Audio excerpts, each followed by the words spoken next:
What's up, guys? Welcome back to episode 7 of Kade Talks Tanks.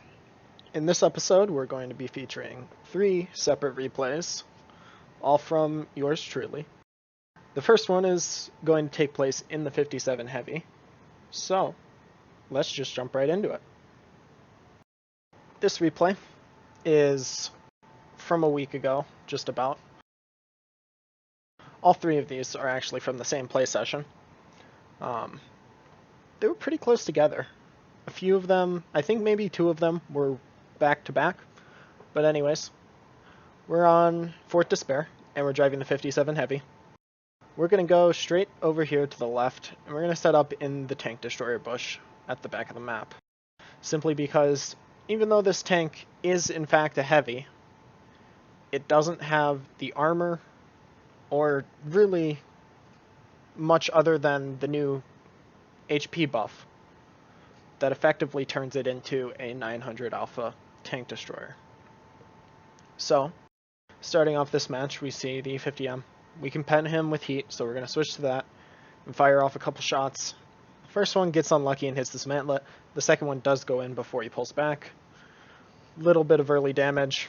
Not much has happened so far, and we're not getting any shots, so we're going to rotate back over towards the middle of the map. We're going to pop our engine boost, and as we spot the K91, we're going to set up a trap. We're going to be reloaded, and we're going to hope that he pushes forward into our gun right here, so that we can get a nice 1200 alpha clip into him. And so he's looking the other direction, we're going to poke out, and we're going to start clipping him.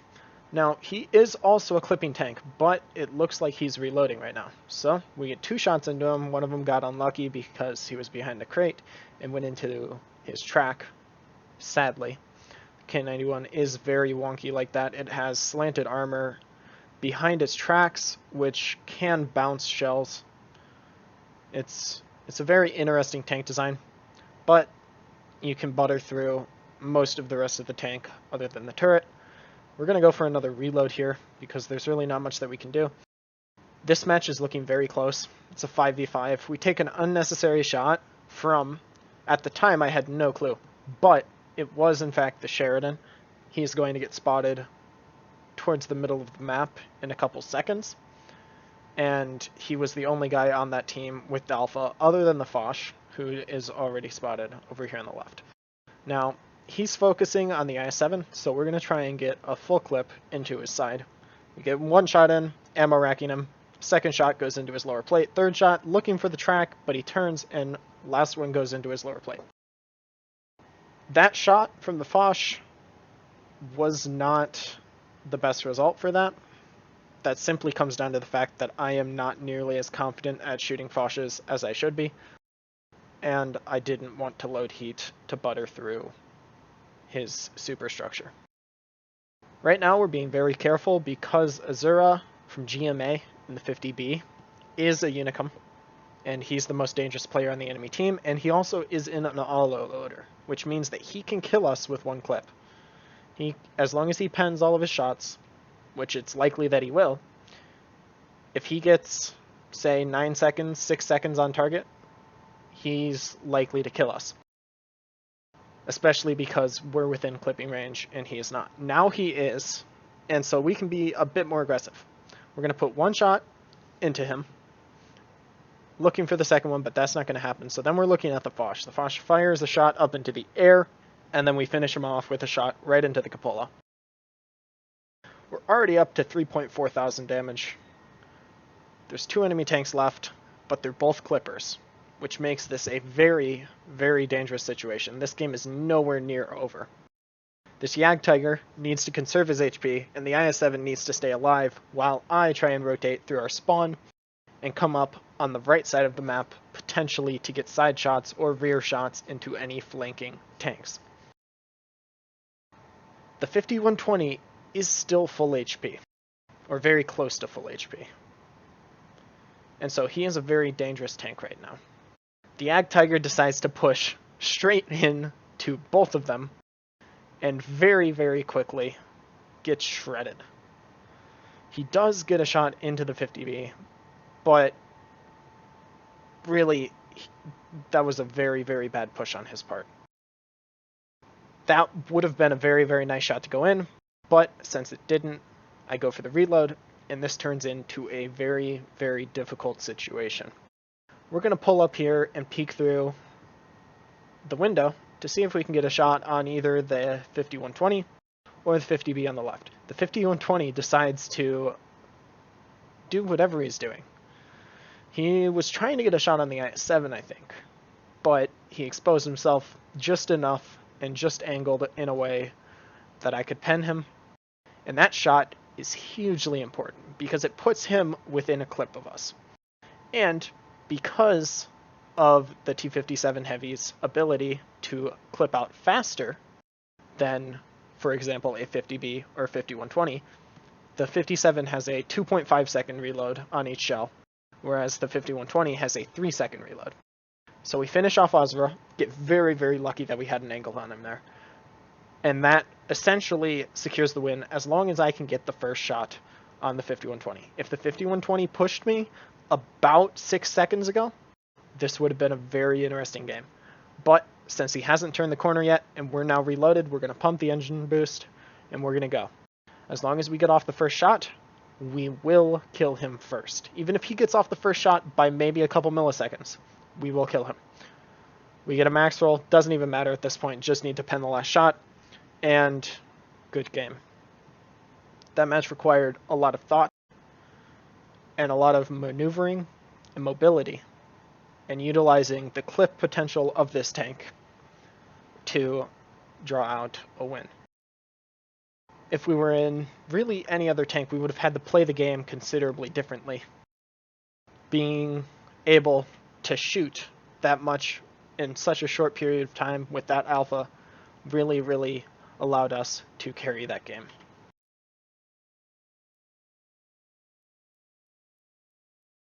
Our next match is in the 62A on Rockfield. This match also happened to be against Ozra, playing in his 50B. So once again, we need to watch out for him as a strong player on the enemy team.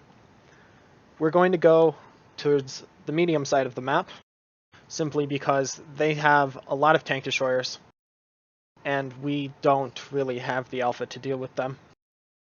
As well as me just preferring this side of the map, I think that this side of the map is a lot better than the other side, because it allows for hold down gameplay. I'm going to get an early shot into the M46 Patton.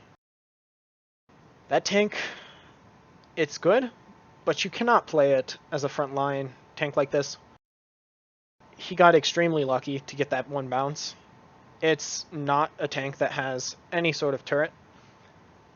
That bounce as well. Very unlucky on my part. Bad shooting. Partially. Sheridan. That guy's from Union. At least somewhat competent. We need to kill him soon. Especially being in a Sheridan. That tank is extremely dangerous. So we're going to push here, taking our advantage. We know that their tank destroyers are going to be somewhere past their spawn, already looking at us. So pushing out here is dangerous. This IS-4, had he continued that, he could have gotten me shot. The 50B is going to clip out into the IS-4. At least a couple shots. Going to try for a shot into the Sheridan. Gun depression and that little ridge right there completely screwed us. We spot the Jagdpanzer E100 at mid. The C-75 is close. 50B's across the way. Pushing this is not going to work. It's just not going to happen. So we're going to rotate back to the other side of the map and hope that the rest of our team at least realizes that they can't push this and need to hold or fall back. The 121 also reaches the same conclusion as I do. And so we're going to re-push through our spawn and help our waffle. There's two low health medium tanks here, so I'm reasonably comfortable rotating back here and taking this fight, because I know that I can beat all three of these players. We kill the Patton. He was actually very quick to rotate over to this side of the map. That was a good play from him. Had I not rotated back, it would have been likely to win the game, even though he would have died. He would have absolutely killed the waffle. This 4005 is going to try and clip out the waffle. He's actually going to get the clip out. Not yet, but with the third shell, he's going to kill our waffle friend. I'm going to kill the 62 at the exact same time, and since the FV fired all 3 of his shots, we can push him. We're already at 2.6 thousand damage and 2 kills, with 4 enemies alive on the enemy team. There are only 4 of us alive, though. This game, once again, is quite close, and it's going to require some thought. I do poke on this, because I had a feeling that the Jagdpanzer E100 would still be looking towards their corner. He does look at me, but he looks away for 1 second and pulls back, meaning that his aim is going to be pretty unaimed. The 4005 does have some choice words for me, and the Jagdpanzer E100 pulls back, which will allow us to pressure towards the heavy side of the map. The Sheridan hasn't been spotted for a long time, and so chances are he's somewhere here in the back shooting missiles towards the heavy tanks and the medium tank down near their spawn. I want to try and get some shots into the E75, but that doesn't look possible, so we're going to come up here, snap a shot into the Sheridan, and then keep on driving to try and kill the E100. He gets killed, so now we're going to consider pushing on the 50B, but at this point in time I have to think. Am I comfortable fighting a 50B 1v1 when he can clip me out, or should I rotate and try and get a shot on the E75 before he dies? E75 is a lot more damage potential, and if I had simply pushed the 50B, I might have just gotten clipped out and killed. And so he fired 1 shot, killing our E100, so it's fairly likely that he's reloading right now. So we're going to push up, and we're going to try and get a shot on him before he finishes reloading. His turret's going to peek out here. We're going to get a shot in. High roll. Very good. He still can rush us and clip us out as long as he hits all of his shots. But now that our medium tank friend is here, it's pretty comfortable. This is basically a win. He's not going to focus us immediately. He's going to try and go for the 1-2-1, but his momentum carries him down the hill. Gun depression screws him on the first shot, the hill screws him on the second shot, and at this point, it's game over. There's not much that he can do. The 1-2-1 fluffs his shot, and the IS-4 secures the kill, and we end the battle with 5.1 thousand damage, and a very nice rotation from their spawn through our spawn towards the other side of the map, which secured the victory. Not quite a mastery badge, but a first class with a high caliber, and a very high damage game in general. Now, we will go on to the third match in the WZ-113. The 113 on Canyon is an interesting tank, especially on this map, because on this map, the middle of the map is the most important. If you can't control the middle, you are most likely going to lose the game. And so, with the majority of my tanks, I do like to play the center of the canyon. The 113 has a strong turret, but it doesn't have much gun depression. So, playing the middle of the map is very, very technical, and you need to know where you can play to get shots. If you can't get shots playing at mid, you may win, but you will not get any damage. And so we're going to peek up here on the right side to try and get gun depression on any tank destroyers that may get lit getting into position on the left side towards their spawn. Spot the I-7, but he's too far down to really do much about him. The prototype is peeking. We can't have any shots on him other than that. We hit his mantlet due to our lack of gun depression and being able to shoot down onto his hull, as I would prefer. We did aim towards the left side of his turret where his cupola is. I do consider rushing here, but as we see with the RVG member getting shot by a tank destroyer, rushing was probably the wrong decision. But because the tank destroyer did fire, we can push on the 62 and peek on him comfortably. We do have to watch out for the E100. He might still be there. He does get lit further on, so I do have to be careful about playing this angle. Most of their team is down in this dip, though. We get horrible lag shooting that IS-7. That shot was perfectly aimed, but the servers screwed us, and the shot decided to go over his tank instead of directly into his side. The E100 is looking at us, so it's difficult to pull back without taking a 600 off a shot. We do bounce the second shot from the IS-7, and he pulls back. Good play from him. Pushing us probably was the right decision based on where he was playing. I wouldn't recommend playing there generally. We peek on the E100. He was pulling back. His aim circle was large. And so I was comfortable peeking on him. The thing that I'm most scared of right now is him penning the top back of my tank. So when I zoom out, you can see where the vents are. If he shot down onto that, he could have possibly HE'd me for a lot of damage, or penned me for 600. But now we're back hull down, and really, if he tries to HE me, he's not going to do much damage. We try to look for a shot, but we don't have gun depression there. Or at least I'm not certain we have gun depression there. So we're going to pull over to this side where we do have enough gun depression, and we're going to shoot through the tracks, which you can do. It is quite awkward because you can't quite tell where the ground is or where the tracks are. But as you play this position enough, you do tend to learn where you can shoot and where you can't. This E100 is making pretty bad decisions poking on us. We're going to put a shot into the T92. He's an important tank to clear from the game because he can play mid and can really do a lot of damage. He doesn't look like the best of players, however, and so I'm not too worried about him. The prototype rotated over there. He's still reasonably... He does seem to be a reasonably competent player, so eliminating him is kind of high on my priorities. He also has gun depression, which makes him a very dangerous tank at the mid if this turns into a fight there. It's now a 2v5. This game is not looking good. There are a fair amount of low HP tanks on their team, and so we're going to look. Shutting down the T92 there would have been huge, but sadly we were not able to get it.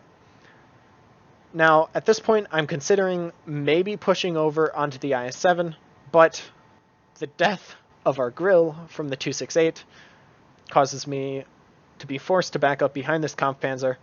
I finish off the IS-7, drive forward to try and get a bounce from the T92. T92 holds his shot. He was probably reloading.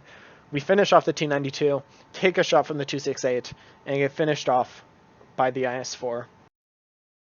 Ending the match with 5.2 thousand damage.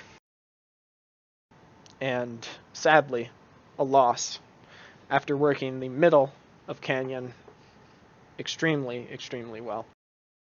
And almost carrying out that game. Perhaps a couple shots going in, or maybe one teammate staying alive on either flank could have changed the outcome of that game very easily. Had the E50M maybe done something a little bit better. But it was not to be, and we ended up losing our third match of the day. Thank you all for coming, and I will see you in the next video.